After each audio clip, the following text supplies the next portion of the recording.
అందరికి welcome to our channel. ఈ రోజు అయితే సదంపట్లో ఉన్న ఘటాలను మొత్తం ఊరంతా ఎలా తీపుతారో ఏం చేస్తారో నీకు మొత్తం చెప్తానండి. ఈ రోజు అయితే అమ్మవారిని ఘటాలను కదిపేటప్పుడు అమ్మవారికి కూడా పూజ చేసి ఈ రోజైతే నేను ఇదంతా తిప్పుతున్నావు తల్లి, నీ చూపు అందరిపైన ఉండేలాగా చూడు అని చెప్పేసి అయితే అంటారు. నాయుడోళ్ళు మాత్రమే ఆ ఘటాలను అయితే ముందుగా ఇక్కడ పూజారులు అయితే నా చిన్నప్పటి నుండి చూస్తున్నానండి, వాళ్ళు మాత్రమే ఆ ఘటాలకి అవన్నీ చేస్తారు.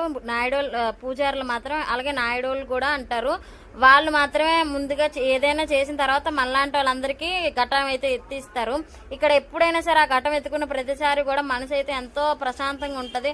అలాగే బలంగా ఏదైనా ఒక కోరుకుంటే ఆ కోరిక ఖచ్చితంగా నెరవేరుతుందని ఇక్కడ మా ఊర్లో ఉన్న వాళ్ళందరి నమ్మకం అండి. చాలా బాగా నమ్ముతారు. అలాగే ఇక్కడ మా చెల్లి చూస్తున్నట్టయితే ఘటంలోనూ ఉప్పారం అది వేస్తున్నారు. ఇక్కడ మా మమ్మీ కూడా ఘటం అయితే ఎత్తుకున్నారండి. ఘటం ఎత్తుకున్న తర్వాత మొత్తం ఊరంతా తిరిగేసిన తర్వాత అందరూ ఎత్తుకుంటారు, మగవాళ్ళు కానీ ఆడవాళ్ళు కానీ అందరూ ఎత్తుకున్న తర్వాత సదం పట్టుకైతే మళ్ళీ తీసుకొచ్చి తల్లికి హారతి ఇచ్చి ధూపం చేసి పెట్టేస్తారు. ప్లీజ్ అండి, వీడియో చూస్తున్నారు కొంచెం సపోర్ట్ చేయండి ఫ్రెండ్స్.